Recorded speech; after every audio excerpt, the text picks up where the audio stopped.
subir. Chicos, ¿tienen alguna pregunta que hacerme hasta ahora o no? ¿Algo que le haya quedado de duda de la clase anterior? No sé. No. Ahora, profe, vamos a estar terminando la guía 8, ¿cierto? Sí, con esta materia vamos a terminar la guía 8. Ya. Entonces, ¿qué dice la teoría de evolución por selección natural? Y dice más o menos que todas las especies evolucionan, es decir, que las cualidades del mundo no son fijas, ¿verdad? Las especies van cambiando a través del tiempo permanentemente. Vimos también que se originaban, se extinguían y se diversificaban. Cuando respondimos a esta pregunta, ¿qué es la evolución? Nosotros vimos que el proceso de evolución es el origen, diversificación y extinción de la biota del planeta. Precisamente esas ideas no estaban contenidas también, sino que provienen de esta idea de Darwin. Él dice que las especies van cambiando. Y no solo cambian, sino que tienen un origen en común. No están todas por separado, sino que todas se originaron a través de especies antecesoras. En un proceso continuo de ramificación que si nosotros lo esquematizamos sería gráficamente como un árbol, que fue lo que ustedes hicieron en el trabajo del PPT, que lo que después de ordenar el registro fósil se dieron cuenta que una vez haciendo línea, lo que tenían ahí era una evolución de ramificación de una especie en dos especies. Y es precisamente lo que él dice, hay una especie en común para lo cual se diversifican o se crean 2, 3 o 4 o 5 especies distintas. La otra idea principal de esto es el gradualismo. Dice que los cambios evolutivos ocurren poco a poco y continuamente, y no de manera repentina. ¿Verdad que era lo mismo lo que decían estos geólogos, que decían que los cambios de la geología de la Tierra son lentos, son constantes en el tiempo, y que por lo tanto si son lentos y son constantes necesitan de un gran periodo de tiempo para recién evidenciar aquellos cambios, como por ejemplo el levantamiento de la cordillera? Si ustedes se fijan en esta imagen, están de manifiesto un árbol evolutivo de la especie de ¿cómo se llama?, del Homo sapiens, desde los 4 millones de años atrás hasta los 0 millones de años atrás y hasta la actualidad, evidentemente, y si se dan cuenta, cumple con estos requisitos que puso Darwin: el evolucionismo, origen en común y gradualismo. ¿En qué sentido? En que las especies van cambiando a través del tiempo, no son fijas. De todas estas especies que existieron de homínidos, la única que sobrevivió fue el Homo sapiens. En ese contexto y en ese sentido, todas las demás se extinguieron. Entonces, de nuevo, la evolución entendida como el origen de las especies, la diversificación de las especies y la extinción de las especies. El origen común, ¿qué quiere decir? Que hay organismos de los cuales descienden dos o más especies, ¿verdad? En este caso, el origen en común entre el Homo neanderthalensis y el Homo sapiens es el Homo heidelbergensis. No sé pronunciar muy bien, disculpen. Pero bueno, este es el ancestro en común para estas dos especies, de la misma forma que este es el ancestro en común para todas las especies que vinieron después de esta. Por lo tanto, el hombre no viene del mono. El hombre con el mono tienen una relación de parentesco en este sentido, de que en algún momento tuvieron un ancestro en común de los cuales derivaron ambas especies. Y el gradualismo, porque si ustedes se fijan, el cambio de las especies, el evolucionismo ocurre de manera gradual en el tiempo. Ahora, hay cierta discusión con respecto al gradualismo, sin embargo, durante muchos años se ha creído que es gradual la evolución en el tiempo. Es gradual, cambios graduales, lentos, etcétera, etcétera, en millones de años. ¿Qué fue lo importante de Darwin en esta teoría de evolución? Fue precisamente esto, que es la teoría de evolución por selección natural. Y él presentaba el mecanismo, ¿verdad? Si nosotros tenemos una especie, la que trabajamos en la clase pasada, oso pardo y oso blanco, nosotros ¿cómo explicamos el cambio de oso pardo a oso blanco? Precisamente a través de la selección natural. Y es este mecanismo, el de selección natural, lo que causa un poco de rechazo en la comunidad, porque dicen, bueno, no es el único mecanismo, existen más, y sí, existen más mecanismos de evolución. Sin embargo, uno de los más importantes mecanismos para la evolución es la selección natural y explica cómo van ocurriendo cada uno de estos cambios. Chicos, ¿dudas o preguntas hasta acá? No, profe. Ya, vale. ¿Qué cosas se encontró Darwin cuando llegó de su viaje, o durante su viaje en el Beagle, y cuando llegó, y es que hubo una persona que se llamaba Thomas Malthus, que era economista y político inglés, y escribió algo que se llamó Ensayo sobre el principio de las poblaciones. Básicamente, él estaba preocupado, él estaba preocupado por la declinación del nivel de vida en Inglaterra, es decir, la vida cada vez era peor, la calidad de vida era peor, y él a qué lo atribuía. Y decía que Malthus advertía que la población estaba incrementándose con tanta rapidez que en poco tiempo sería imposible alimentar a todos los habitantes de la Tierra. Es decir, él se iba dando cuenta que la evolución, que la cantidad de seres humanos iba aumentando más rápido que la capacidad que tenía la Tierra, o nosotros, para trabajar la Tierra, para producir alimentos. Dice, el poder de la población es indefinidamente mayor que el poder de la Tierra para producir la subsistencia para el hombre. Si se fijan, esto se parece mucho a la curva del coronavirus, que es lo que se quiere evitar, y es cómo también explica, y todas las especies siguen un ritmo parecido de crecimiento, que hay muy poquitos al principio, sin embargo en algún momento hay una explosión logarítmica que hace que se vaya aumentando la población cada vez más rápido.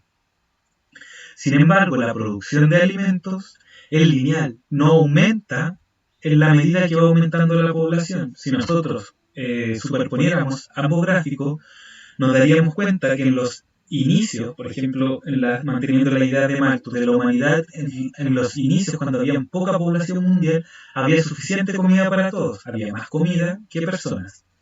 Mucho tiempo después seguía habiendo más comida que personas, sin embargo hay un punto en donde empiezan a haber más personas que comida.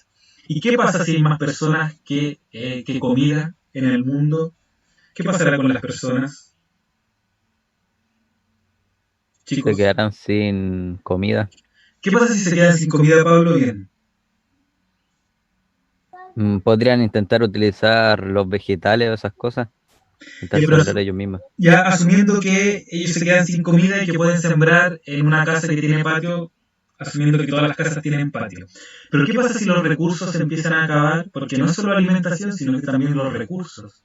¿Qué pasa si los recursos se comienzan a acabar? Por ejemplo, el agua se comienza a acabar. Van a robar. ¿Y qué pasa con la gente que no va a robar, que no tiene acceso al agua y en una semana no encontró agua? Se vuelve loca o se matan. Se vuelve loca, se mata o muere de sed finalmente. Y efectivamente, él era lo que él decía, por eso él estaba preocupado, porque él se daba cuenta que la población aumentaba tan rápido, no tan rápido como aumentaba la cantidad de comida para alimentar a esa población, por lo tanto, pasaba esas preocupaciones que nombraron ustedes. Tal vez va a aumentar la delincuencia, va a aumentar la gente loca, qué sé yo, etcétera, etcétera. Y lo único que queda en este caso, cuando hay menos comida y más personas, es que las personas vayan muriendo. Por lo tanto, todas las poblaciones de seres humanos y de vida siguen este ritmo, van aumentando constantemente hasta que en algún momento sobrepasan el límite de la comida y su población se mantiene estable en el tiempo. Eso pasa con todo, con todas las poblaciones naturales. Los seres humanos vamos todavía como en este punto. Todavía no llega el punto en donde la población mundial se mantiene a través del tiempo, solo aumenta y aumenta y aumenta. Pero efectivamente, cuando sobrepasemos este punto, va a venir la escasez y van a venir las guerras, muertes, etc. ¿Y qué decía él? Que las mejores personas, las que podían sobrevivir, eran las mejores personas, las que tenían un mejor pedigrí, las que le iba mejor en la vida, etcétera, etcétera, los que tenían más riquezas, por lo tanto, aquellas personas que siempre fueron beneficiadas. Obviamente son comentarios súper racistas. De hecho, él era un esclavista inglés. Tuvo una de las empresas más grandes de esclavismo, así que claro, se entiende un poco de dónde vienen esta idea. Lo importante de esto, chicos, es que estas ideas se dan en la naturaleza. Por ejemplo, si nosotros pensamos en que una mariposa pone X cantidad de huevos, si todos estos huevos se eclosionaran en una oruga y esta oruga se convirtiera en una mariposa, nos daríamos cuenta que estaríamos llenos de mariposas. Y es precisamente por eso, porque las poblaciones tienen gran capacidad reproductiva. Sin embargo, no todos sobreviven precisamente debido a esto, a la escasez de recursos. No todos consiguieron comida, algunos fueron víctimas de sus presas, otros no tuvieron alas tan rápidas como para escapar de sus depredadores, qué sé yo. Y lo que hace finalmente es que las mejores variedades vayan sobreviviendo. Por lo tanto, la naturaleza de algún modo va seleccionando aquellas características que son mejores para el ambiente. Otra de las ideas claves que tenía Darwin era la selección artificial. Y si él se da cuenta que a través de una paloma típica pueden pueden haber diferentes razas de paloma, lo mismo que de un perro típico. El perro ancestral doméstico no se parecía ni lo más mínimo a toda la cantidad de razas que tenemos. Y él dice algo como: si estas variedades pueden obtenerse por la mano del hombre, ¿qué podrá conseguir la naturaleza? ¿Podrá conseguir la creación de especies probablemente? Y ese era su punto. Evidentemente, él pensaba que si el hombre podía seleccionar aquellas variedades y cruzar, por ejemplo, solo palomas de estas con palomas de las mismas características, solo las palomas con estas características, con palomas de estas características, probablemente va a tener una diferenciación y estos caracteres se van a ir haciendo más frecuentes en la población. No sé, el cuello abultado, las plumas paradas de la cola, el color blanco de la cara, etcétera, etcétera. Y se van creando variedades. Si se van creando variedades, probablemente en algún momento se vayan a crear especies. ¿Dudas, chicos? ¿Preguntas?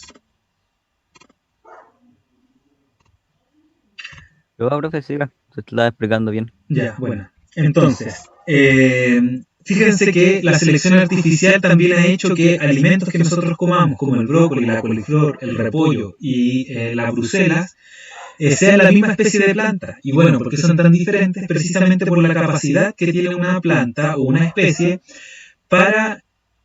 ¿Por qué son tan diferentes? Precisamente porque el ser humano ha seleccionado aquellas características que le gustan más y, por ejemplo, seleccionó aquellas que tenían las mejores flores y se convirtieron finalmente en brócolis y en coliflor. Seleccionó aquellas plantas que tenían las mejores hojas y algunas se convirtieron en repollo y otras seleccionaron las mejores hojas pero que también tenían un tamaño pequeño y se convirtieron en brusela.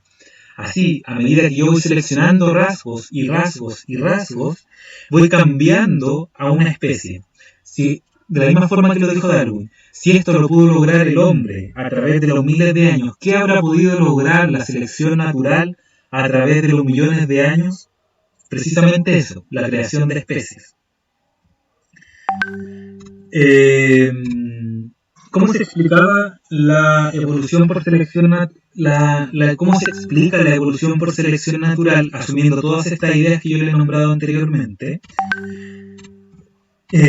Para eso quiero hacer una comparación entre lo que dice Lamarck, recordando que Lamarck decía que frente a un cambio ambiental, y esto es importante, frente a un cambio ambiental, los individuos, lo voy a ir anotando acá,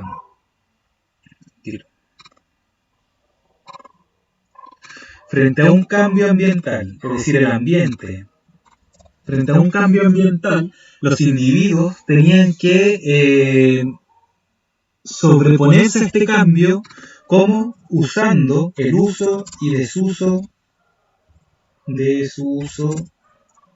y características adquiridas. Lo voy a anotar y luego se lo voy a explicar porque no puedo hacerlo a la vez.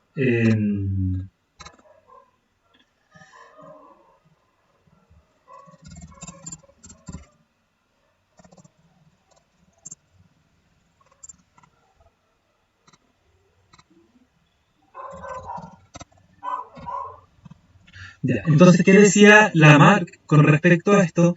Él decía que frente a un cambio en el ambiente, por ejemplo, que los árboles se hicieran más altos o que se perdieran las hojas, las ramas de las hojas más bajas, las jirafas tenían que usar sus órganos, ¿cuáles? El cuello. De esta manera, a medida que iban usando el cuello, iban teniendo ¿cómo se llama? Perdón, me perdí, me desconcentré. Pasó algo en mi casa y me desconcentré. Voy a partir. Entonces, frente a un cambio en el ambiente, por ejemplo, en el de las hojas, las jirafas o los seres humanos tienen que anteponerse a este cambio y empezar a cambiar. En este caso, árboles más grandes haría que las jirafas vayan estirando su cuello, lo que se llama uso de sus órganos y desuso de sus órganos, y si van estirando su cuello van creando una característica adquirida que es tener el cuello más largo. Este cuello más largo lo que hacía finalmente era heredarse a sus descendientes, lo que hacía que en cada generación las jirafas iban teniendo el cuello más largo que el anterior. Esto es lo que decía el lamarquismo o Lamarck frente a la evolución. ¿Qué dice Darwin con respecto a todas las ideas que nosotros estamos hablando? Y él dice que en las poblaciones no son todas las jirafas iguales, como pensaba Lamarck, sino que dice que hay jirafas con cuello largo y jirafas con cuello corto. Sin embargo, las jirafas con cuello largo tenían más posibilidades de sobrevivir y reproducirse porque tenían una característica que era beneficiosa para el ambiente en el cual vivían. Y esta característica beneficiosa era precisamente el cuello largo. El cuello largo, entonces, era beneficioso para el ambiente. Y obviamente, si una jirafa de cuello largo con otra jirafa de cuello largo se reproducían, su descendencia tenía que ser de cuello largo. Si una jirafa de cuello corto con una jirafa de cuello corto se reproducían, su descendencia iba a ser de cuello largo. ¿Qué pasa? Que aquellas que tienen el cuello largo, como comen más, se reproducen más, dejan más descendencia en el ambiente, por lo tanto de una generación a otra no cambia el largo del cuello del individuo ni va heredando las características adquiridas. Lo único que pasa es que se hacen más frecuentes aquellas características que son más beneficiosas para el ambiente. En este caso es la tener el cuello largo. Fíjense que probablemente uno de estos dos animalitos no pudo sobrevivir, no alcanzó las hojas, por ejemplo este no alcanzó las hojas y murió, y solo este dejó descendencia. En cambio cada uno de ellos dejó una descendencia por separado. Si este nuevamente no alcanzó a comer las hojas y muere, y solo ellos dejan descendencia, lo que nosotros esperamos a través de las generaciones y generaciones es que todas las jirafas tengan el cuello largo. ¿Qué sucede entonces? Que el cambio va ocurriendo en las poblaciones, en las cantidades de individuos por poblaciones y no en el individuo mismo. Si aquí se fijan, es la propia jirafa la que va alargando el cuello. Aquí la jirafa nunca alargó su cuello, solo lo que hicieron fue que aquellos que tenían las mejores características las fueron heredando a sus descendientes.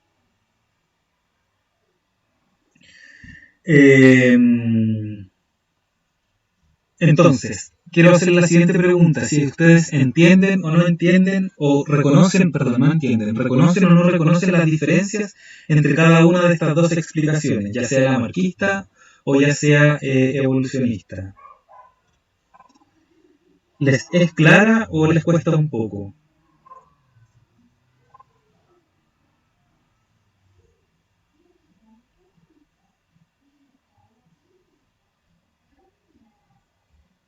Mire, asumo que su silencio es porque no tienen todo muy claro, pero lo importante es que ustedes se den cuenta de que existen diferencias entre cómo se explica la evolución en Lamarck, y aquí en este caso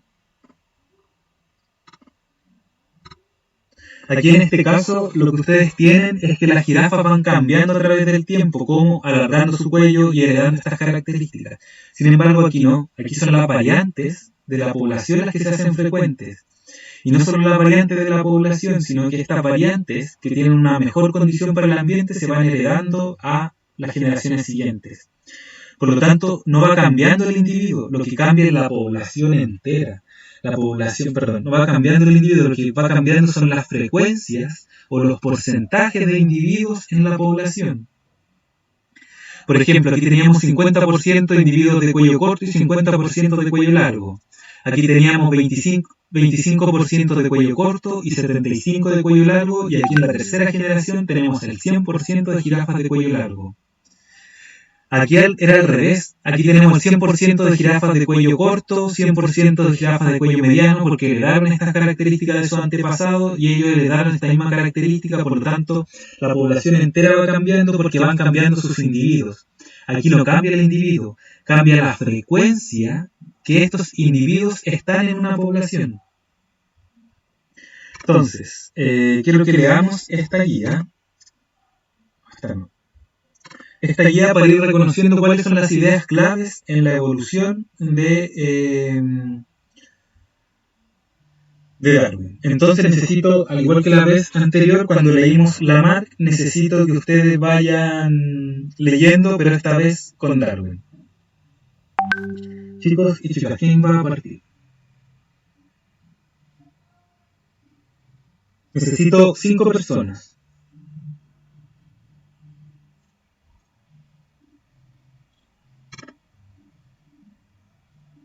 Como profe, ¿puedes repetir que estaba bulla en mi casa y no escucho bien? Que necesito personas que vayan leyendo. Necesito al menos 4 personas que puedan leer esta parte de la guía. Súper rápido, chicos, nos vamos a demorar 3 minutos en leerla.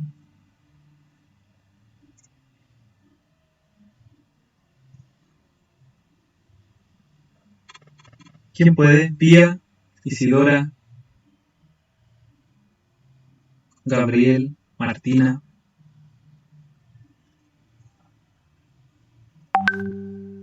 Benja, Maxi. ¿Qué parte, profe? 1, luego el siguiente estudiante la 2, luego el siguiente estudiante el 3, y el siguiente el 4, y el siguiente el 5. Son súper cortitas. ¿De la guía 8? Ah, de la guía 8, sí. La guía 8. Pero no la están viendo y yo pensé que la estaban viendo, espérenme. Ah, no se veía.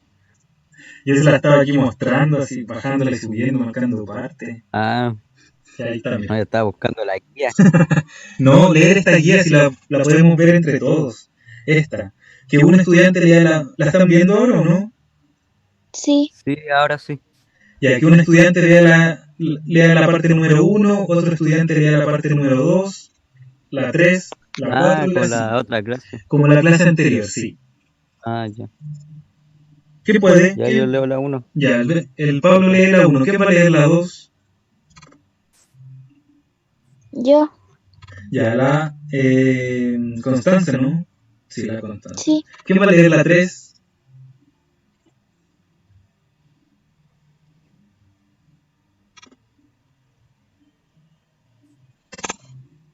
Ya, pues chiquillos, se me está difícil. Profe, Ya. ¿Quién dijo yo? yo. Ah, ya, el Matías, ahí lo encontré. Ya, ya, yo leo la 4 y falta alguien que lea la 5.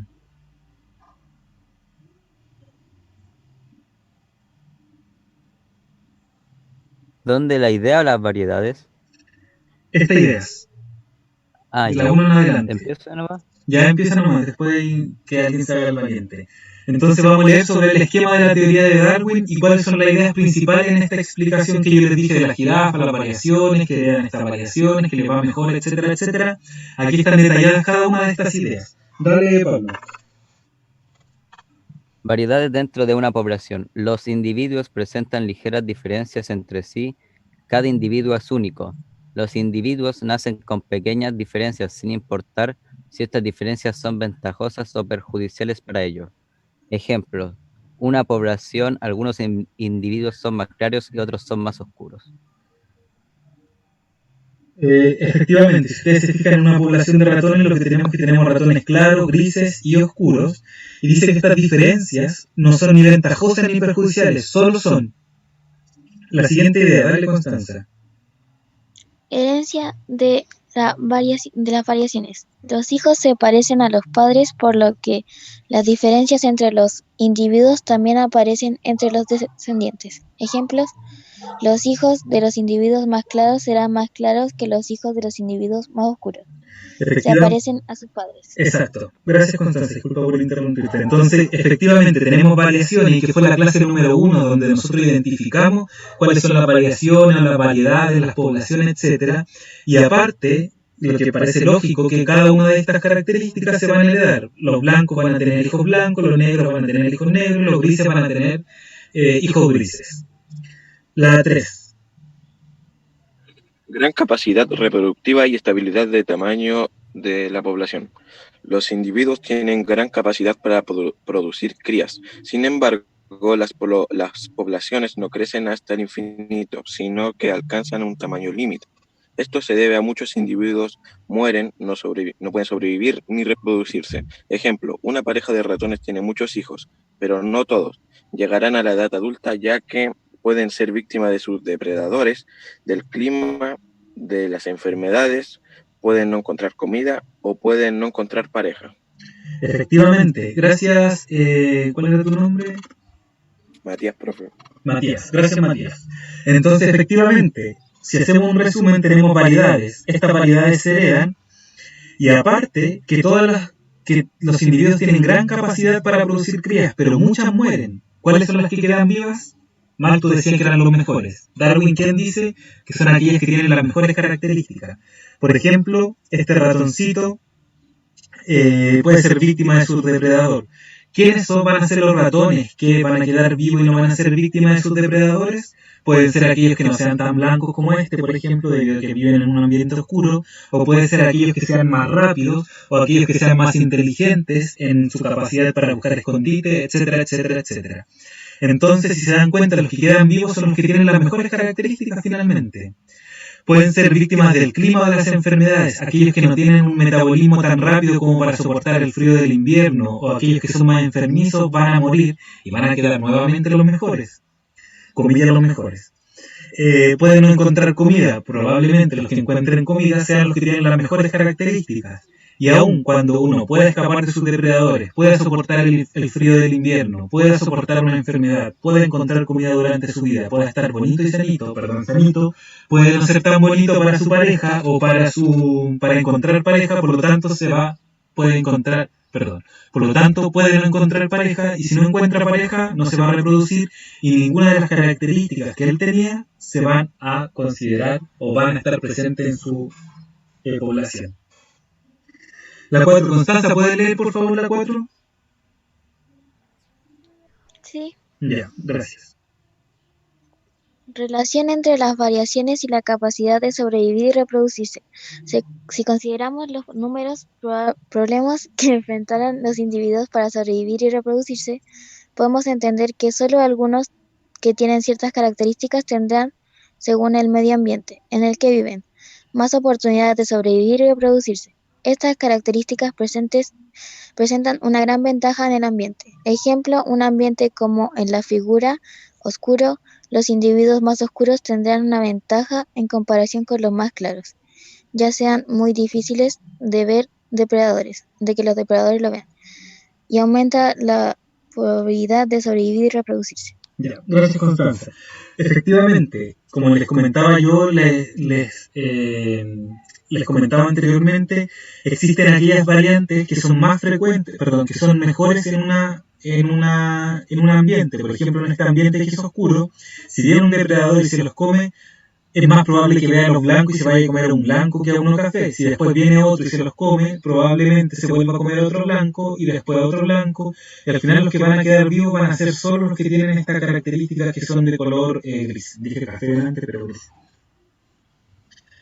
Entonces esto es importante porque van teniendo diferentes características que son parte de una explicación, ¿verdad? Variaciones, herencia de estas variaciones, gran capacidad reproductiva y relación entre estas variaciones y la capacidad para sobrevivir y reproducirse. Y finalmente la quinta es la selección natural. Como consecuencia de todo lo anterior, aquellos individuos que presentan una ventaja, los más oscuros en el ejemplo, tendrán más probabilidades de sobrevivir y por lo tanto reproducirse. Como los hijos heredan estas características de sus padres, en cada generación habrá más individuos con características ventajosas, oscuros, y menos con las desventajosas, los claros. Si nosotros pensamos en una población, no es que, como decía Lamarck, los ratones se vayan haciendo oscuros a medida que van enfrentando un problema ambiental como el de sus depredadores, sino que los que son más desventajosos mueren. En este ejemplo, el 60% eran claros y el 40% era oscuro. Luego de reproducirse y de morir los que tenían que morir, en la siguiente generación hay 30% claros y 70% oscuros. En la siguiente generación, 10% claros y 90% oscuros. Y en la siguiente, probablemente, el 100% vaya a ser oscuro. ¿Qué quiere decir esto? Que solo en 4 generaciones, una variedad que era poco favorable, como el color claro en este ambiente oscuro, se eliminó. ¿Qué variedad quedó? Aquellas que eran mejor para el ambiente. En este caso, chicos, ¿cuál era la mejor variedad para este ambiente? ¿Los Los claros o grises. los grises? Y si hubiese sido un ambiente claro, ¿cuál era la mejor para este ambiente? Los claros. Los claros, ¿verdad? Entonces probablemente, según el ambiente, se van a desarrollar unas características o se van a desarrollar otras características. Chicos, queda un minuto, así que apenas se corte, mando el otro link. Dice, el cambio en los porcentajes de oscuros y claros de una generación a otra debido al éxito de los oscuros para sobrevivir y reproducirse se llama evolución por selección natural. Las características que se han hecho más frecuentes por este proceso de la selección natural se llaman adaptaciones. Es decir, cuando hablamos de adaptaciones, hablamos de las características que se han hecho frecuentes por selección natural. En este ejemplo, el color oscuro es una adaptación para el ambiente donde viven. Chicos, voy a dejar esta idea aquí pendiente. Piensen mientras qué es una adaptación y cómo se relaciona con la selección natural. Cierro esto, mando el link y nos vemos.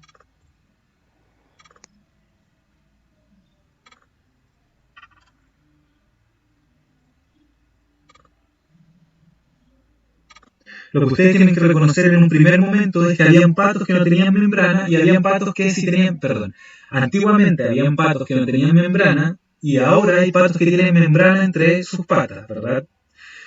Lo que ustedes tienen que hacer es una explicación de cómo ocurrió eso, ocupando qué cosas, estas 5 ideas principales de Darwin. Variaciones, herencia de las variaciones, gran capacidad reproductiva, relación entre las variaciones y su capacidad para reproducirse y sobrevivir, y la selección natural finalmente. ¿Tienen alguna duda con respecto a lo que van a hacer?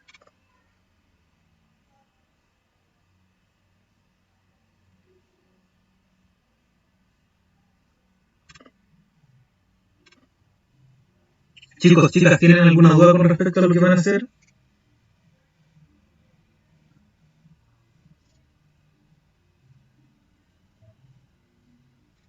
Los voy a separar entonces ahora en grupo y van a hacer una explicación darwiniana de esta explicación.